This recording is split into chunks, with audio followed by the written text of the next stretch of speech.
In a few moments, you will have an experience which will seem completely real. It will be the result of your subconscious fears transformed to your conscious awareness. Warning, this tape must not be played by government personnel. It can be extremely harmful and result in severe trauma. You have 5 seconds to terminate this tape. 5, 4, 3, 2, 1.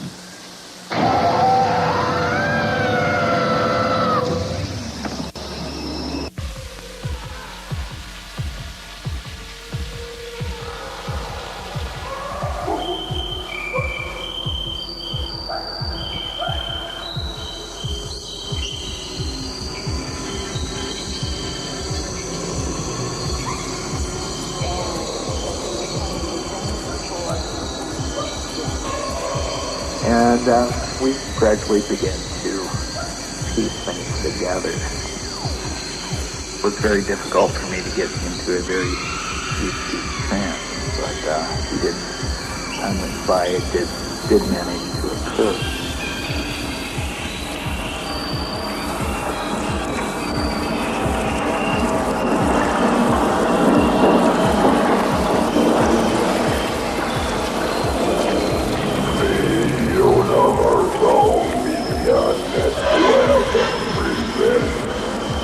Another UFO.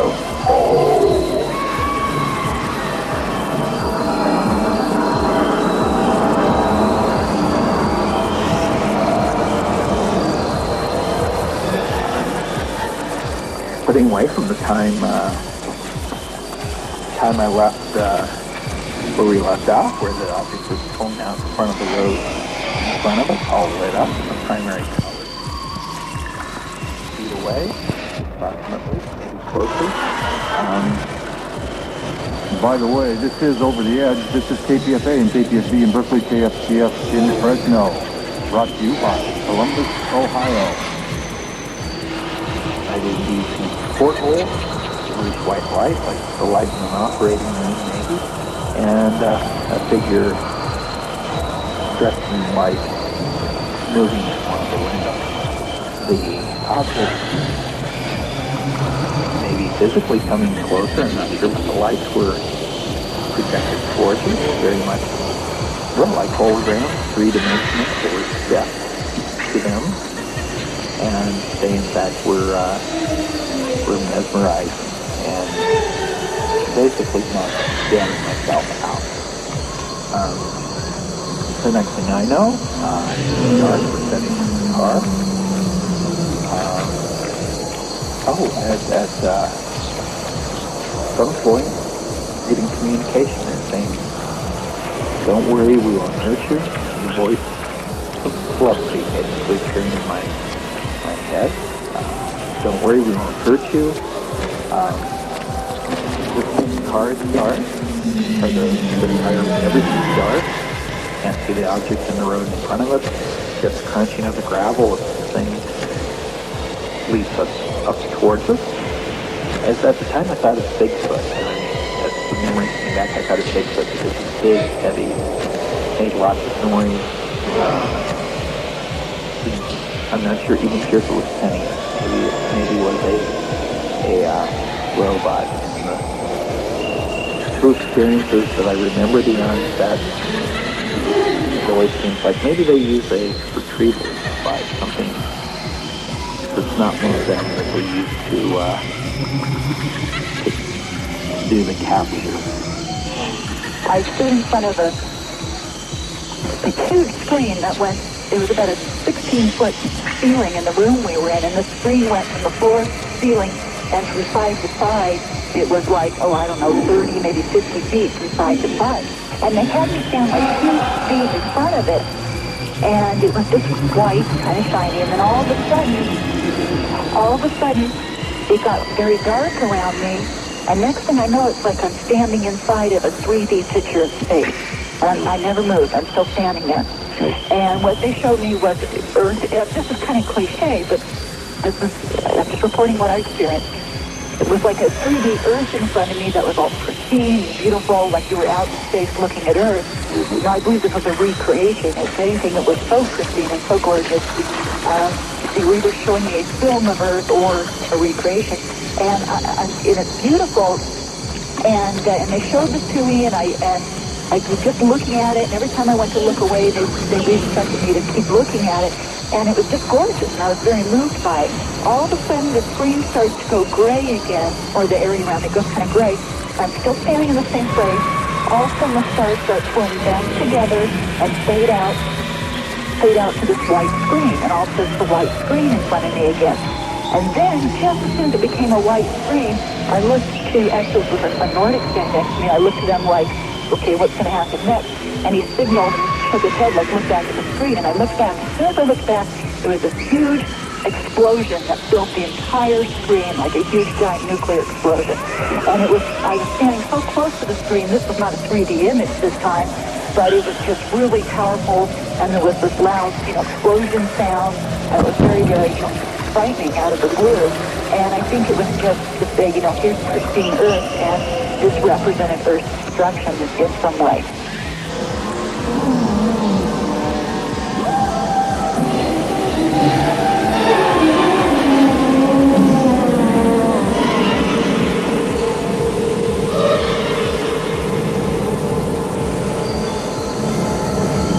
And the whole time, I looked out the corner of my eye, and the Nordic that was standing next to me was watching me the entire time.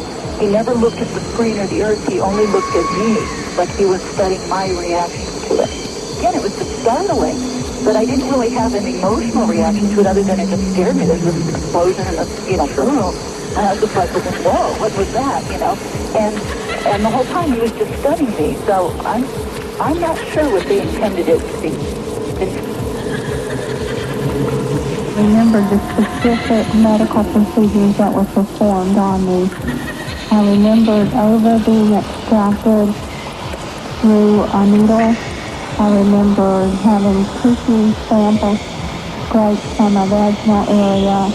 And I remembered feeling as if something were inserted into my right ear. The entities spoke through their eyes rather than through mouths. It was like mind-to-mind communication. They could read my thoughts and I could read theirs. Although I was in some sort of an altered state, again, I felt sedated, and I remembered no communication other than comforting words so that I wouldn't be afraid. They've had me relive childhood experiences that were very joyful, and they've had me relive childhood experiences that were fearful or painful, and also ones of great happiness and joy. And they were like monitoring me as I was reliving these, where they literally put me into this environment and had me relive it.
wherever there is who we are, so that is right.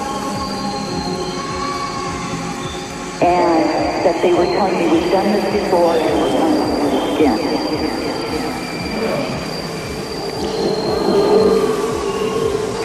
But anyway, it's dark, I'm in the car, they're saying, we won't hurt you.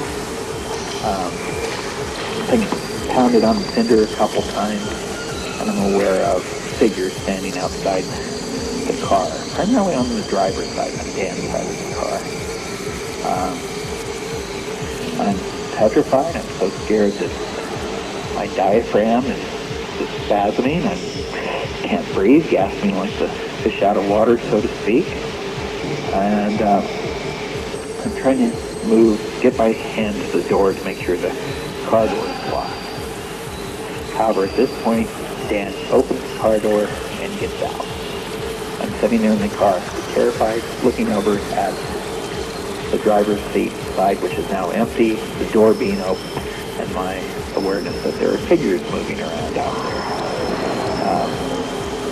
Extremely frightened, and my next memory is the fact that I'm outside of the car. I'm not sure how I got out of the car, though I suspect if I didn't, my best guess is that I was moved out of the driver's side. I should add, I guess at this point, that Dan and I had maybe one or two beers, and we'd smoked maybe a joint and a half of fairly mediocre pot, type of Mexican pot that people were smoking back in those days. So we're not hallucinating. Anyway, I'm outside the car, I'm sort of suspended in air, close to the ground. I mean, I can't feel my feet touching anyway. And I'm looking at one of the figures. Don't remember a lot of details, but I remember these facial features were changing, like a hallucination. Kept changing, and it was communicated to me at that time that if I want them to look like monsters, they'll look like monsters. So it suggested that if I close my eyes, that everything will be okay. So I close my eyes, and immediately I'm hit with this wave of relaxation. I feel myself moving. Feel myself moving up a ramp. I kind of reach out through my eyelids, and I'm being taken inside. There are, I think, 3 figures, maybe 4 present at the time. Roughly my height, around 5'8". Maybe one is, maybe 2 are a little shorter, maybe one is a little taller. And I think there's a 4th figure there that maybe whatever it was that first approached the car. And I'm being taken inside. Next thing I know, I'm inside. I'm in a room. Well, the room appears to be 12 feet wide, maybe 12 to 15 feet long, bluish white. No direct lighting occurs, though the room is well lit. I see, among things that occurred in here, I remember seeing 4 entities standing against the wall, yellowish green skin, kind of a little jumpsuit type clothing that matches the skin color.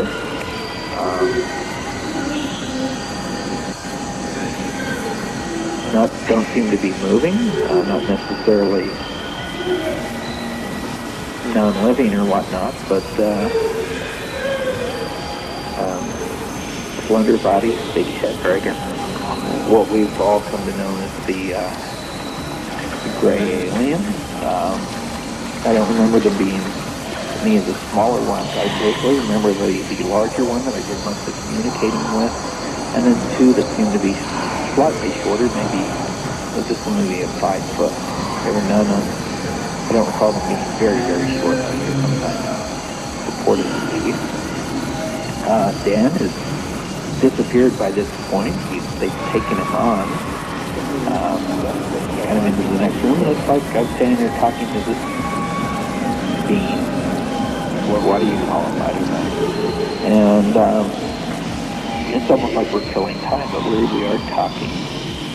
They asked me, and communication again is the words, the thoughts, the ideas appear in my head. I ask a question, they know the answer, it's formulated. So they're essentially reading my mind. They ask me what types of things I'd like to do, and one of the things I like to do is listen to music.